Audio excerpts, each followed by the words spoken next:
Welcome to this podcast, which is brought to you by Growth Beyond Knowing, which explores ways for us to realize that we can achieve that which is beyond our own expectations. Growth Beyond Knowing. I'm Garth Brink, and my guest is Alexander Inchbald. Now, Alexander describes himself as an extreme artist, a person who is passionate in having us create our own masterpiece. And he's about to publish a book on that very topic. So, Alexander, welcome, and I look forward to our discussion today. Garth, thank you so much for having me on your podcast. It's a genuine honor to be here, and I'm excited to be part of Growth Beyond Knowing. Thank you very much. And it's interesting because my journey with you actually commenced in Pretoria, the conference that was hosted by the Association of Association Executives.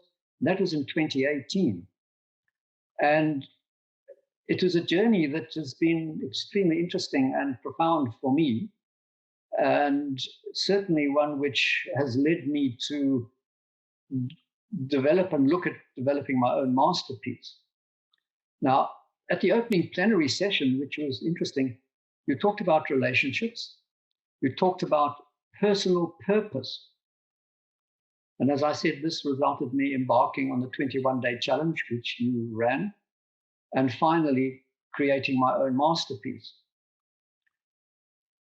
One might consider that as a chance meeting, but then I don't believe in chance or in coincidence. And one of the interesting things at that plenary session, you talked about painting and that artist within you as an extreme artist and painting in extreme locations. And I sort of thought, well, this is very odd, an extreme artist painting in extreme locations. Why would one want to do this? But then I could quite easily ask the question to others, why would anyone want to climb Mount Everest, which would then be the extreme climber, or dive to greater depths than anyone else has done to break records, or for what purpose?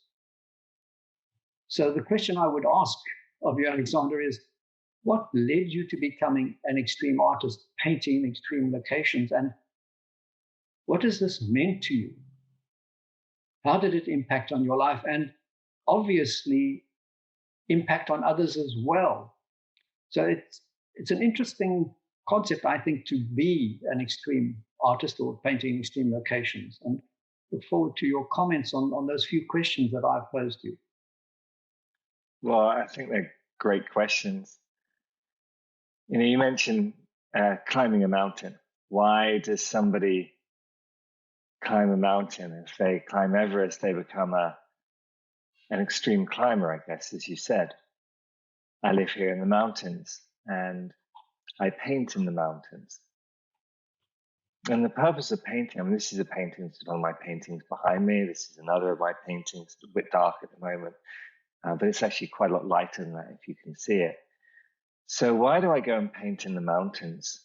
Well, I don't actually paint to produce the painting. And a climber doesn't climb to get to the summit. He does on the face of it, or she does on the face of it. And there is, of course, an achievement in getting to the summit. But if you wanted to get to the summit of most mountains, you'd take a helicopter. If you wanted to get to the end of a song, you just fast forward to the end of the song. If you wanted to get to the end of a dance, you just fast forward to the last movement in the dance. But that's not the point of a dance. It's not the point of a song climbing a mountain, nor is it the point of painting a painting. The point of climbing a mountain is the process. It's the journey.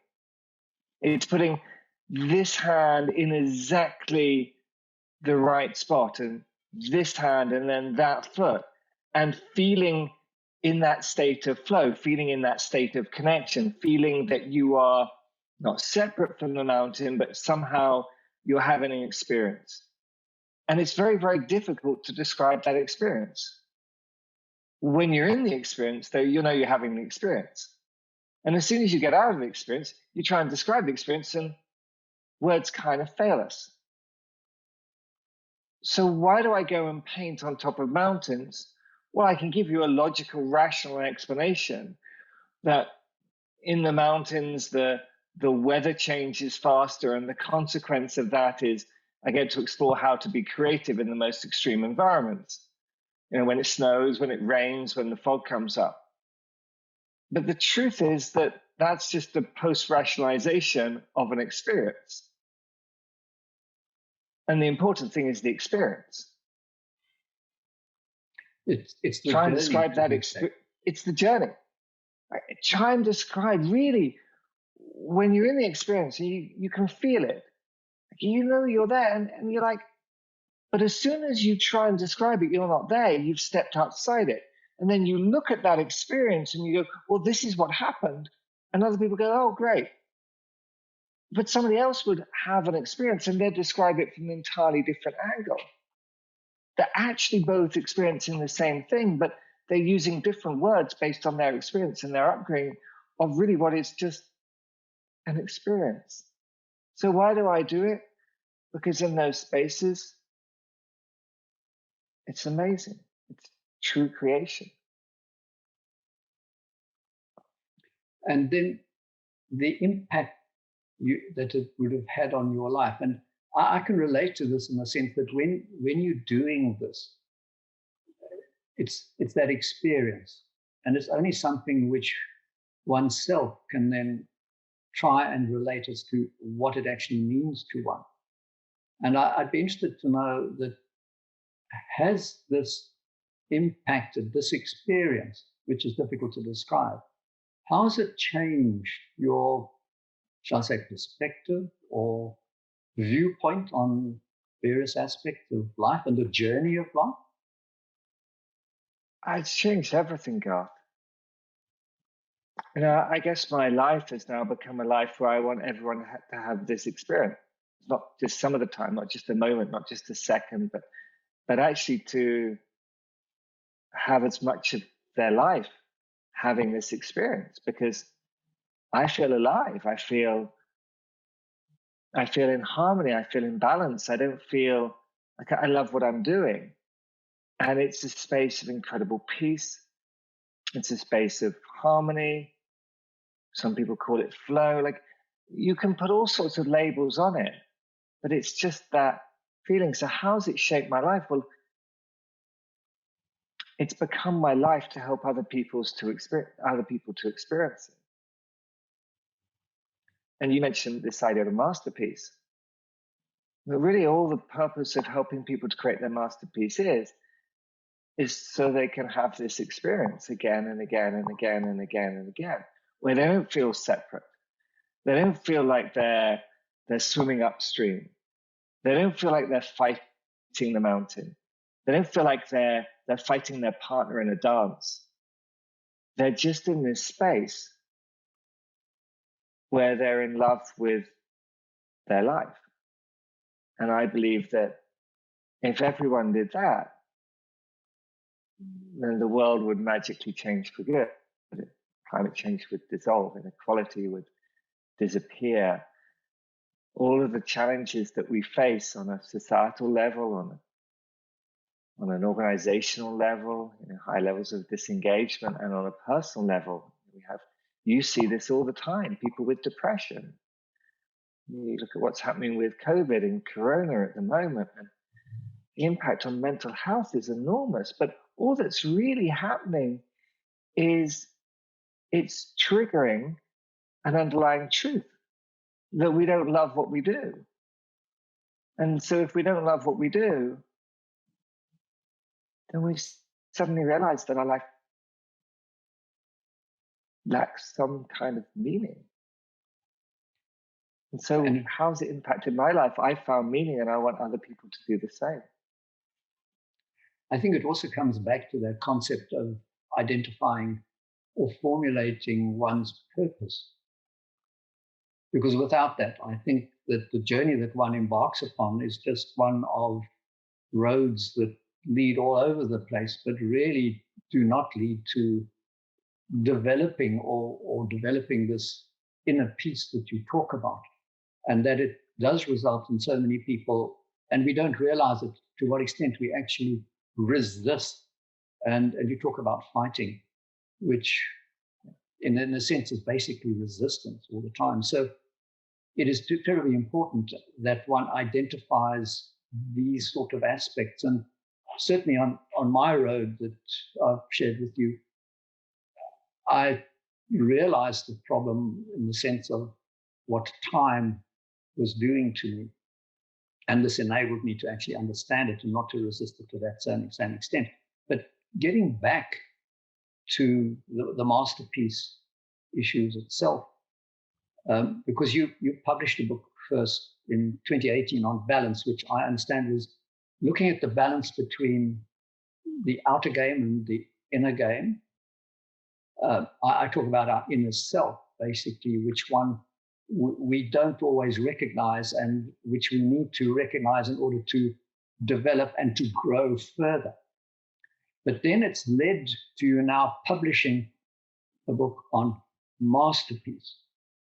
So yes, you hold the masterpiece, shall I say, journey, webinars, and now you've published the book, or about to publish it. What actually led you to publish this? Well, I think you've kind of answered that in a sense. I mean, this is the original book, Balance. Right? You can just make out the title there. It's actually debossed on a white canvas. And as you rightly say, this book is all about finding that moment of balance, not work-life balance. I think that's a total illusion. It's about finding that balance between what you call the inner life and the outer life, what I call the inner game and the outer game. And you talk about resistance, and you know of Carl Gustav Jung, who was a Swiss psychologist. In fact, he lived a couple of hours north of here in a place called Zurich, which is the largest city in Switzerland. And he famously said, what you resist persists and grows. What you resist persists and goes. So in your case, and I've admired your journey, like it's an extraordinary journey, that here you were realizing that you were resisting time, your relationship to time, and that meant you were running out of time and fighting time and never had enough time to do what you really wanted to do. And so many of us do the same. We either resist time, or we resist our relationship to others, or we resist power inequality, or we resist money. We push it away, or we're addicted to it. One of those two things. It's either aversion or addiction. And the consequence of that, or the reason that happens, is because we're only using our outer game, or you could think of that as our identity or our ego, to try and resolve the challenges we face. So we're disengaged at work, and we try to resolve it through our identity, through our strengths, by pushing harder, or by persevering longer, or by pushing and manipulating others to do it. And all that happens is we create unintended waves. We create more resistance. Going back to that quote, what we resist persists and grows. And we do that, and we continue, and it's a vicious cycle, and we can't understand why we can't break it.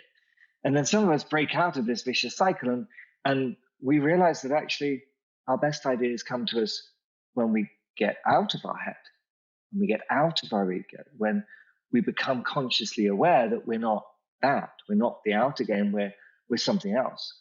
I call it the inner game, you call it the inner life. And for me, purpose is an articulation of that. So we connect to the outside world, and we perceive that that is all there is. Our five senses lead us to believe that. But you know, from a medical perspective, there are other senses in our body, our sixth sense, our intuition. You could talk about it through the lens of neurology. You could say that here we're producing primarily beta brainwaves. We're primarily in the conscious mind, what psychologists would call the conscious mind.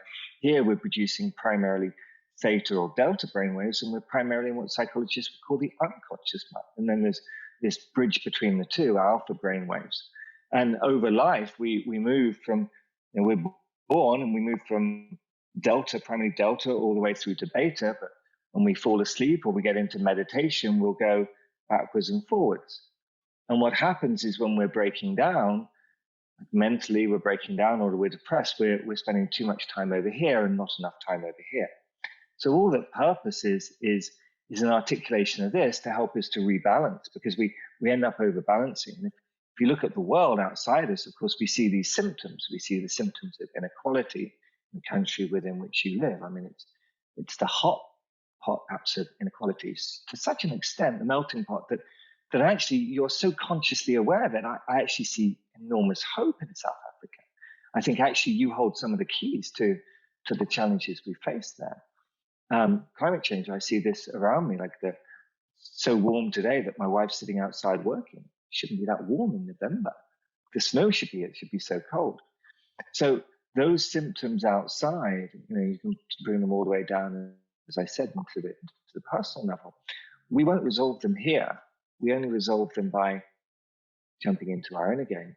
So Balance was a book which was designed to help you to understand that. And I described the inner and the outer game. I described how you could articulate your personal purpose.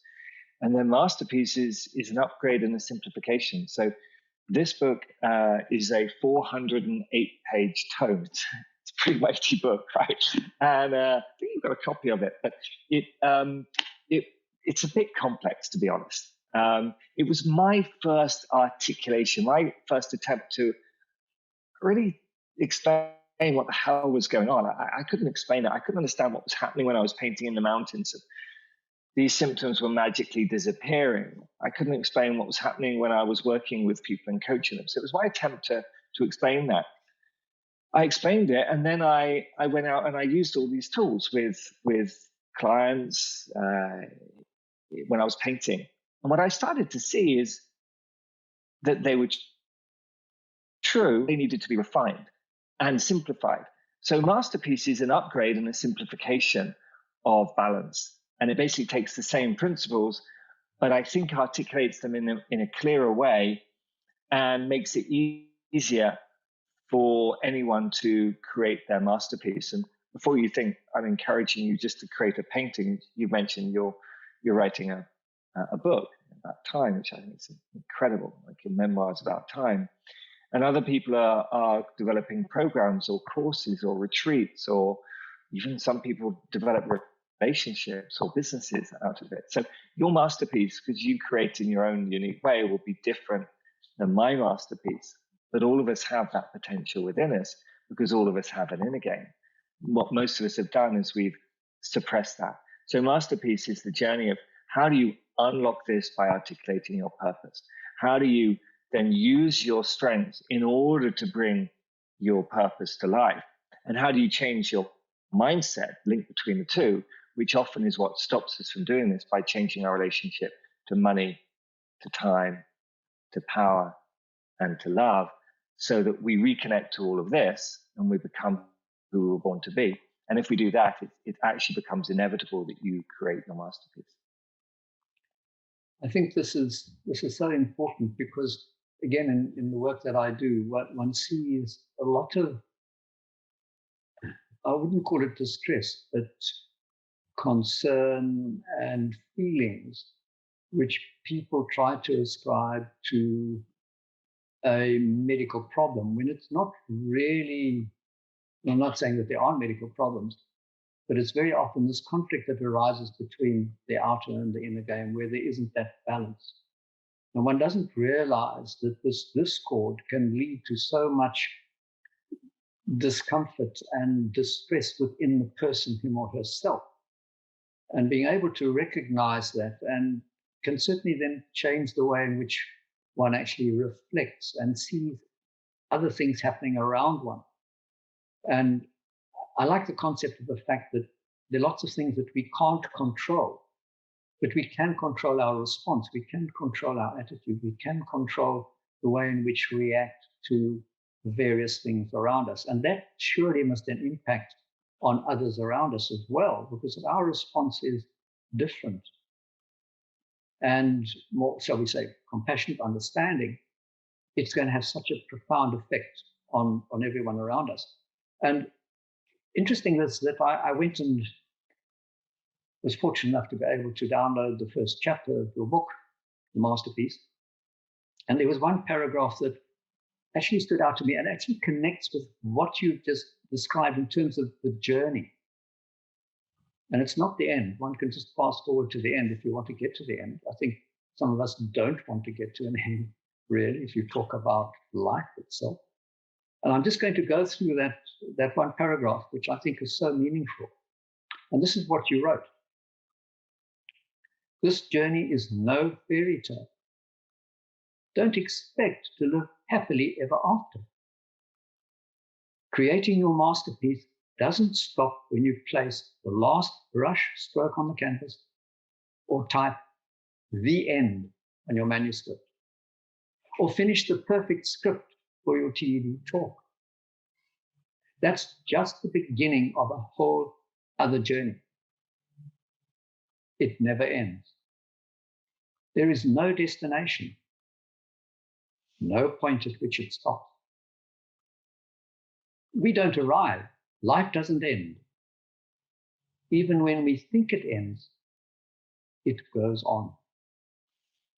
And this, I'm sure you're going to find that once the Masterpiece book has come out and published, there's something else that's going to come out from it. And I reflect on, yes, I am writing this book on time, of embracing time, personal reflection over some odd 45 years in medical practice, is that I don't know what's going to be the outcome of this when I've actually put the end at the end of my manuscript, because I think the change that can occur and the developments from that, I can't even begin to imagine and to think the impact that it could have, which is part of the excitement, I think, of the journey, to know, well, when this is completed, something else is going to actually result from it. And I'm sure this would be your experience as well. Absolutely, Garth. I think you've articulated it brilliantly. I believe that a painting that she doesn't finish when you paste that last brush stroke, like when you finish your manuscript, it hasn't ended. I mean, in the case of a book, you write the manuscript, you finish the manuscript, then you need to go through the editing process, the publishing process, and all of that, and then the marketing and the communication. So that much is obvious, but I would say that's all out again. I remember painting a few years ago. I went to paint my favorite mountain, which is kind of a strange thing to say, but it's La Neige, which is a mountain in the Southern Alps, about 2.5 hours from here. And locally, she's known as La Déesse, the goddess. And she's this incredible mountain, last mountain to be climbed in the Alps, or last 4,000 meter mountain to be climbed in the Alps. And the reason I call her is because in French, it's La Montagne, as opposed to like a massif, which is round top and connected to other mountains, is masculine, but this is actually feminine. It's a peak on its own. And there I was, and I was painting. I went to paint this mountain, and it was about this time of year. So Northern Hemisphere, it was just shifting from autumn into winter, and the first snow had landed. And so I drove up this long track to get to this spot, and it was kind of slippery on the road, but I got up there and I parked and I got all my gear out. And it's quite a lot of gear if you're going painting. And I also film every painting. And I get out and I start walking, and the snow is quite deep. So it's quite hard. So I'm walking up this hill, and it's about 200 meters to get up. And I get halfway up, and it's so exhausting with all this stuff, I have to put a couple of bags down. But what I realize is that that I'm slipping out of this state of balance because I'm now resisting the snow. So I get all the way up, and then I have to go back down halfway and pick up some of the stuff that I left. And I go up and I set up the canvas and I start to paint. And I'm very aware that if I'm out of balance, this painting is going to be impacted by this. And then right at the last minute, just as I'm finishing the painting, I choose to do something which was out of harmony with the painting. And literally in that moment, the wind gets up and the whole canvas goes like this. I'm like, whoa. So I changed what I'd just done and I finished the painting. And the wind's now getting really, really, really strong. It's blowing off the top and it's blowing down. And at this moment, I have to pack up, I have to go. So I start to go down the mountain. And as I'm going down the mountain, the canvas is acting like a sail. It's literally flying away from me. And I realized that I haven't finished the canvas because I haven't finished the painting. The painting is still in the process of being created. And if at any moment I slip, like every step matters, every brushstroke matters, it's going to affect the canvas, not physically, although it might. I mean, it might get a rip in the canvas, but actually the energy behind it, which is what somebody really feels. You know, we focus so much on what somebody does. So we say, oh, Gandhi was amazing. He did the Salt March in India. He overcame the greatest empire in the world without firing a single shot. But we forget who he became. Same with Nelson Mandela.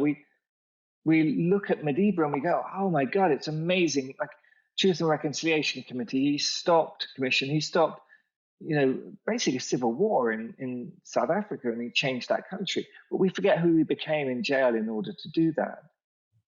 And so my observation is that painting never stops.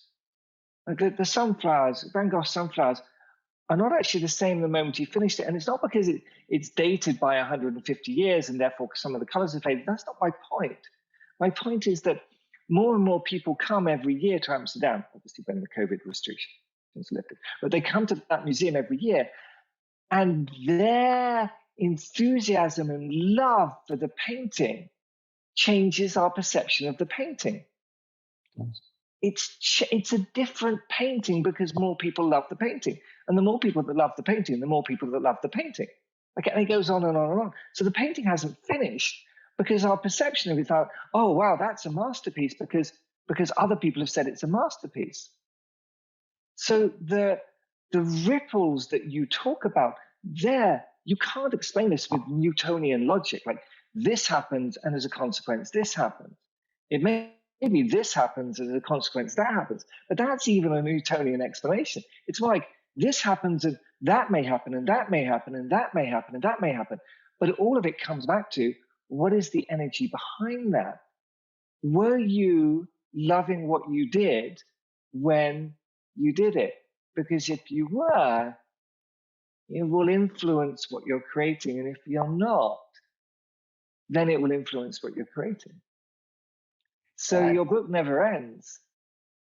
And it's interesting you talk about that journey as well, because what one experiences, and I talk about the fact that, yes, the idea is born, and one then starts to capture those ideas.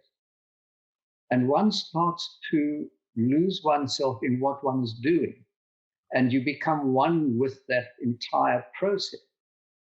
And that actually in itself is a journey. Before, in the process of actually creating that masterpiece, it's not the end result, as you said, it's that journey of doing it. And in capturing it, it does change one's inner self, or the inner game, as you would call it. And it leads to different avenues that one does explore, even on that journey in creating it, and which makes it so terribly exciting, because there are lots of things that actually result from it. And I'm sure from the engagements that you have with the people that you come to contact with and doing the masterpiece, that it has such an enormous ripple effect. And we often underestimate ourselves and the impact that we can have on others just by being who we really are and growing to that point of recognizing it. So, well, this has been a wonderful discussion, and we could really carry on for quite a time on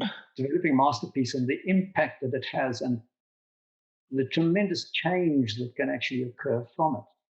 And we mustn't forget that just a small, one person can make such a difference. And you talk about Gandhi, and you talk about Nelson Mandela, and I marvel at them because it's one person and it's their conviction, their purpose. And if you think of Nelson Mandela's purpose and also that of Gandhi, they had this personal purpose as what they saw, and they were going to achieve it. And that one could endure the 25, 27 years of being imprisoned and yet come out with such compassion that can change an entire country. And we forget that power that each of us has in us. So it's recognizing our potential. As I said, we often underestimate what we are capable of doing. But what I'm so excited about, though, apart from the fact that you're going to be publishing this book, is that you are coming to South Africa in May 21. And I would certainly encourage people to embark upon the journey of developing their own masterpiece and recognizing their potential, because it can only impact and really have a tremendous effect that we can't even really begin to think about. But getting back to your visit in May 21 and also to your book, can you give us some indication about where will you be in May 21? Because I also believe that there was quite a cataclysmic event for you when you were visiting South Africa and you went to the Drakensberg at one stage, which goes back early on, I think. And how can we find where to purchase your book and a website where we can get more information about the masterpiece and perhaps your visit to South Africa? So, wow, so many questions, so many comments in there. I'm just going to pick up on a couple of words you said there. One, the first of those is compassion. Compassion changes everything. That compassion. You can feel that energy. Like that compassion, if you have compassion for your patients, it's going to change their symptoms. If you have compassion for people around you, it's going to change everything. And that one person you mentioned, that one person is you. You, Garth, and you who's watching, it's you. You can't wait for the government to change the world. You have to elevate yourself so you do that. And so when I come to South Africa, I'm going to be in Johannesburg, I'll be in Joburg. I will also be in Cape Town. I will be giving talks there. I'm not sure whether I'm giving seminars yet. I'm not too sure. I know I'm giving one seminar up in the Cradle of Humankind, north of Joburg. You can find out more about my book. In fact, depending on when you're watching this, you can either download the first chapter that Garth has talked about, or you can actually purchase it. And the link will be in the show notes. So you'll be able to find that link. And if it's not there, then just follow this link, recreate.world. Recreate your.world. Recreate your.world. That is a URL, by the way. There's a URL with a .world. So you can go there and you'll find it, but it should be in the show notes. And I'll be talking about, how you create your masterpiece, and you can find out more about the work that I do on my website. You can find out more about the work I do as well on WorldClass.academy, where I work with a number of coaches to do that. So let me just finish off by talking a little bit about my adventure in Cathedral Peak, because I went there and I learned what I teach for myself. So 6 months before that, I broke up with a girl that I loved and I thought I wanted to be with. And when I broke up with her, she said some things to me that really hurt. She said, "The problem with you is you're a drama queen." I'm like, "I'm not, you're the drama queen." And it ties all the way back to what we were talking about, resistance. And I went home that evening and I looked back and I realized that every single person I'd been in relationship with had been a drama queen. And the only person who'd been with all those people was me. And that was a very, very difficult realization, because I realized I was the drama queen she was referring to. And that meant I had to do the work. Nobody else, I had to do the work. So I spent 6 months doing the work, working out how to acknowledge this aspect of myself, recognize this aspect of myself, reclaim this aspect of myself, and then choose a different identity, if you like, by going into the inner. First time I articulated my purpose was in the Drakensberg Mountains, and literally 10 days after coming back, I met a guy called Ashok, who was leading Ayurveda healer in the world. He taught me to meditate. He changed my way I painted, totally transformed it. And literally 2 weeks after that, I met Anna, who became my wife. So I know that you can make this change. You can make this leap. And when you make this leap, you literally step into a different world. And if you step into a different world, what comes into your world is different. And that is my wish for you. Because if that happens, if you do that, and what comes into the world you absolutely love with all your heart, you will change your world. And if you do that, you'll help to change the world that I live in. And I don't do this for me. I do this for my children and your children. My dream is that when I'm your age, Garth, I can still put my ski boots on. I can still go and ski in the Alps with my children and my grandchildren. Because if that happens, it means we'll have solved climate change, we'll have solved inequality, and everyone will be loving what they do. And so my wish for you is for you to do that.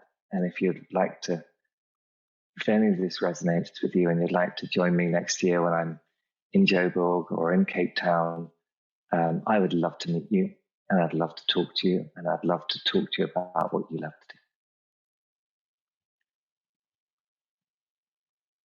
This is so wonderful to actually hear that we have that power within us to make so much change, so that we can love what we are doing, where we are living, with whom we live. And the fact that it is the one way that we can create enormous change, which is really beyond knowing as to what one can actually achieve.